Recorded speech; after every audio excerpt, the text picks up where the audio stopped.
Namo tassa bhagavato arahato sama sambuddhassa. Namo tassa bhagavato arahato sama sambuddhassa. Namo tassa bhagavato arahato sama sambuddhassa. Susukang wata jinama wiriu nesu awerino wirinesu manusesu wiharama awerino di. Sungguh bahagia jika kita hidup tanpa membenci di antara orang-orang yang membenci. Di antara orang-orang yang membenci, kita hidup tanpa membenci.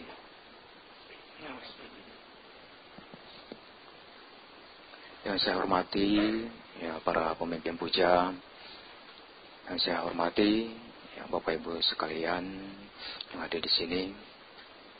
Ya, salam sejahtera buat kita semua. Bapak Ibu, saudara-saudari, ya salah satu fungsi, salah satu kegunaan atau peran dari seseorang memeluk atau meyakini, mengambil suatu keyakinan atau ajaran atau agama, ada peran terhadap dirinya sendiri adalah agar diri kita sendiri ini menjadi lebih baik. Dan salah satu bentuk dari sikap agar supaya kita menjadi lebih baik adalah kita ingin menjadi orang yang menjauhi dari pertikaian atau konflik. Bapak Ibu, saudara-saudari, pencegahan konflik atau kerukunan itu disilakan sebagai indah pada awalnya, indah pada pertengahannya, dan juga indah pada akhirnya. Kerukunan atau sinonim dengan kedamaian, keselarasan, kesatuan hati atau kesatuan pendapat atau visi, kesamaan pendapat. Merupakan suatu kondisi yang sangat kita inginkan dan sangat kita dambakan dalam kehidupan kita berkelompok atau bermasyarakat. Kedambaan demikian memang tidak hanya sekedar berupa harapan atau keinginan saja, tetapi agar kehidupan kita itu bermasyarakat dengan rukun mesti diciptakan. Pada dasarnya kerukunan itu memiliki 3 faktor atau 3 prinsip. Perlu dikatakan sebagai kehidupan itu sebagai kehidupan yang rukun atau damai. Dasar yang pertama atau faktor yang pertama adalah kemampuan untuk bersikap batin atau pikirannya terjaga dari nafsu-nafsu keinginan yang bersifat individual. Itu faktor yang pertama. Ya, seseorang itu mampu mengendalikan pikirannya, dirinya yang ada di dalam pencegahan, pengendalian terhadap dirinya sendiri. Prinsip yang kedua atau faktor yang kedua adalah pencegahan atau menahan diri suatu bentuk tindakan atau perbuatan yang menghindari konflik atau pencegahan konflik, yaitu menahan diri yang keluar, yaitu berusaha untuk tidak memicu tindakan perbuatannya itu tidak memicu atau menyebabkan suatu perselisihan di tengah kelompok masyarakat. Lalu prinsip yang ketiga adalah terciptanya keutuhan atau kebersamaan, keselarasan dan kesamaan. Ya, hidup kebersamaan, bersaudara, berkerabat. Nah itu 3 prinsip dari kerukunan itu sendiri. Bapak Ibu, saudara-saudari, di zaman Sang Buddha terdapat satu kisah mengenai kerabat-kerabat Sang Buddha itu sendiri. Kisahnya demikian. Di kota Kapilawatu, Kapilawastu, hiduplah dua kelompok masyarakat, dua suku, suku Sakya dan suku Kolya. Suku Kolya ini berdiam tepatnya di tepi sungai Rohini. Ya, sungai Rohini. Jadi di Kapilawatu itu terdapat sungai Rohini dan suku Kolya ini tinggal dekat di sungai tersebut. Kedua suku tersebut masyarakatnya bermata pencarian berladang atau bertani, bercocok tanam, ya menanam tanaman, ya.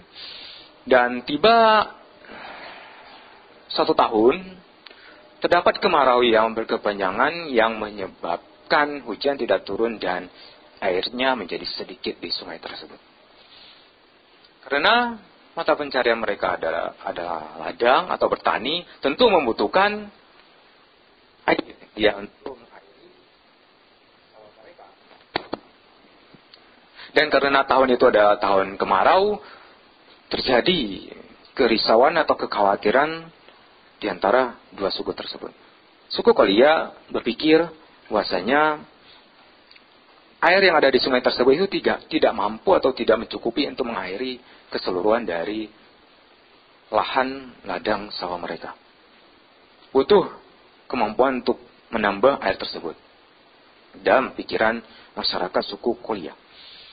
Di satu sisi, kelompok masyarakat suku Sakya juga berpikir, ini kalau airnya demikian tidak akan cukup untuk kedua suku ini, dua kelompok masyarakat ini, tentu nanti akan mempengaruhi terhadap hasil panennya. Dan masyarakat suku Sakya ini tidak berkenan atau tidak sudi untuk memberikan atau menukar dana mereka dengan beras atau padi dari kelompok lain. Dia tidak ingin mau belanja kepada suku Kolya ini. Karena dua suku ini memiliki pendapat masing-masing dan bertahan dengan pendapatnya masing-masing, sehingga timbullah niat-niat atau pikiran yang tidak baik. Sehingga mereka saling bertengkar, berucap yang tidak baik. Sehingga pertikaian atau pertengkaran mereka sampai di pemimpin mereka, para menteri. Para menteri mengetahui bahwasanya kedua kelompok masyarakat ini akan segera bertikai. Mereka sudah siap-siap untuk bertempur demi air di sungai Rohini ini. Dan kebetulan Sang Buddha dari kejauhan mengetahui dengan kekuatan batin yang luar biasanya, mengetahui bahwasanya kerabat beliau akan melakukan pertikaian. Lalu Sang Buddha memiliki inisiatif atau keinginan untuk ke sana dan untuk merelai. Lalu Sang Buddha memberikan pernyataan atau memberikan nasihat kepada dua suku tersebut yang ingin bertikai. Sang Buddha menyatakan, demi keperluan sejumlah air yang sedikit nilainya, kalian seharusnya tidak mengorbankan hidupmu yang jauh sangat berharga dan tidak ternilai ini. Kenapa kalian melakukan tindakan yang keliru ini? Jika saya tidak menghentikan kalian hari ini, darah kalian akan mengalir seperti air di sungai sekarang. Kalian hidup dengan saling membenci. Tetapi Sang Buddha sendiri sudah tidak membenci. Kalian akan menderita karena kekotoran batin. Saya sudah bebas darinya. Kalian berusaha memiliki kesenangan hawa nafsu. Tetapi Sang Buddha sendiri sudah tidak berusaha untuk itu. Lalu Sang Buddha membawakan Syai Dhammapada 197 yang berbunyi, sungguh bahagia jika kita hidup tanpa membenci di antara orang-orang yang membenci. Di antara orang-orang yang membenci, kita hidup tanpa membenci. Bapak, Ibu, Saudara-saudari, yang namanya pertikaian, pertengkaran, atau perselisihan, atau mungkin peperangan itu sendiri, tidak ada dampak yang positif. Tidak ada pengaruh yang menguntungkan terhadap kedua belah pihak. Memang mungkin saat itu, saat sekejap mata, ya ada salah satu pihak yang merasa dirinya menang. Tetapi saat itu juga kelompok yang kalah itu menderita.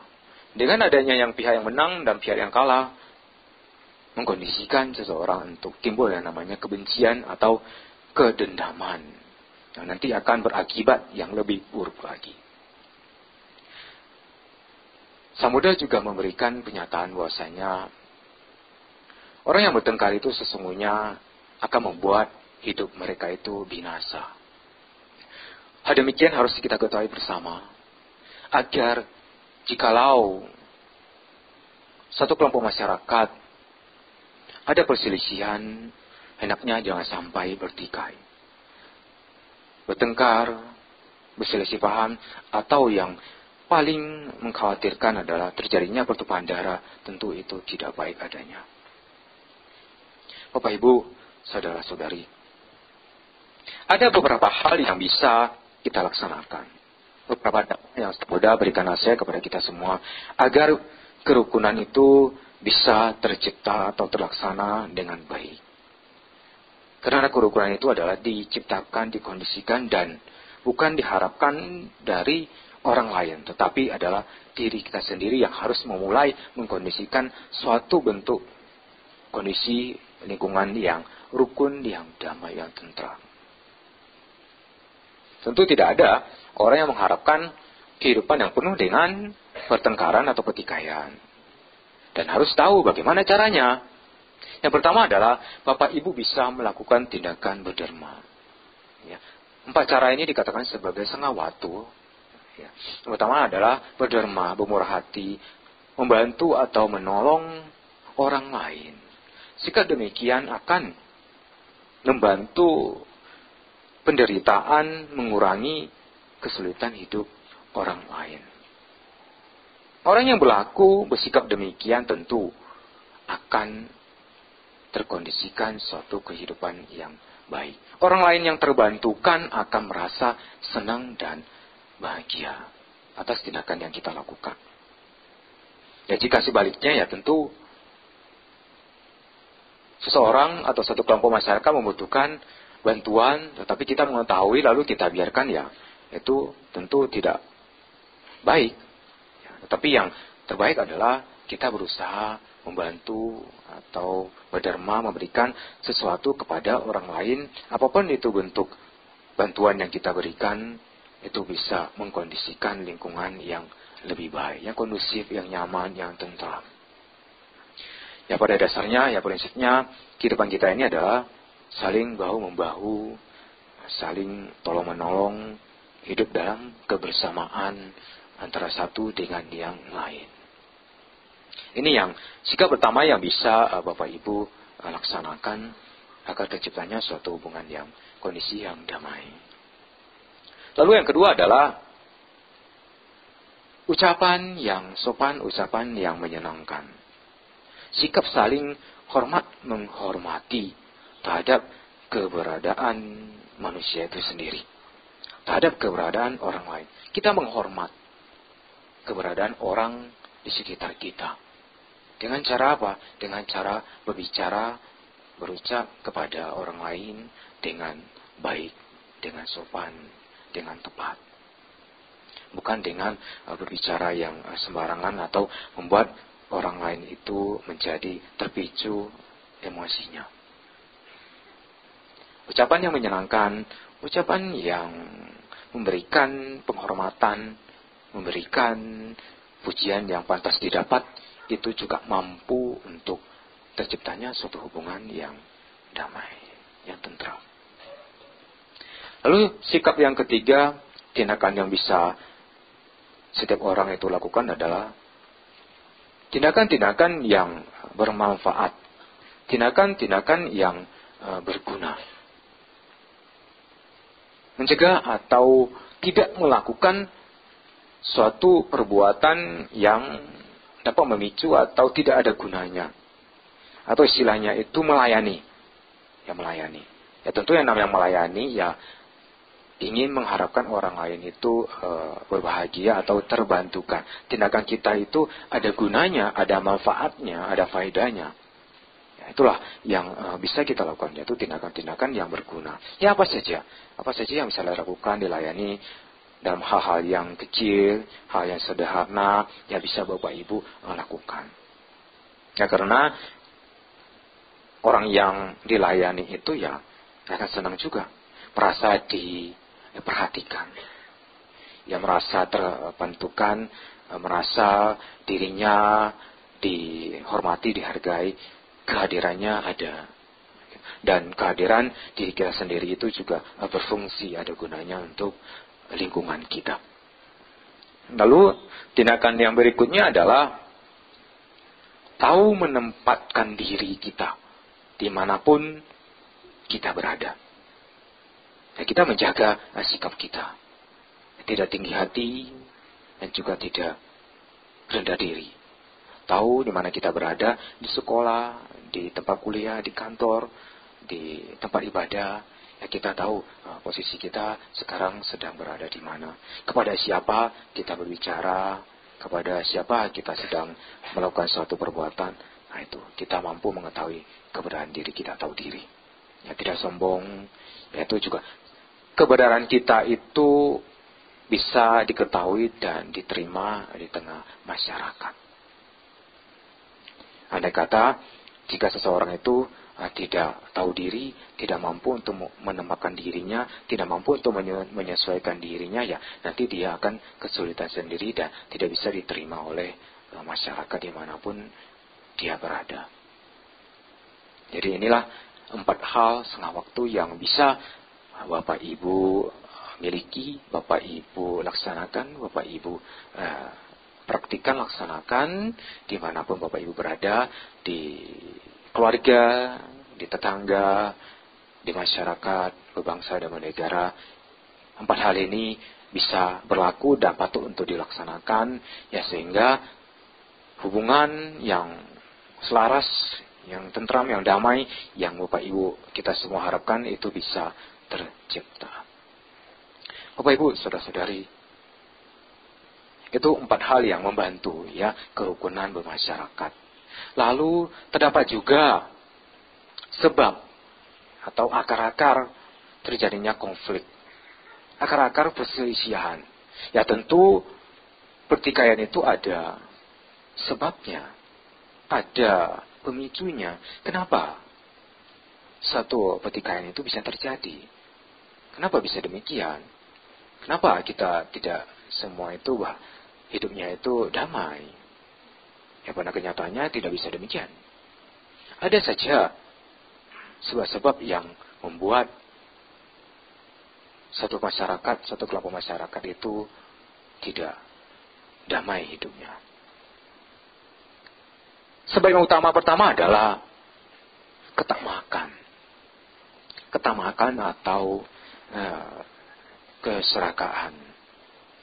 Menginginkan sesuatu yang berlebih atau nafsu keinginan yang berlebih, ingin memiliki sesuatu yang bahkan bukan miliknya, milik orang lain.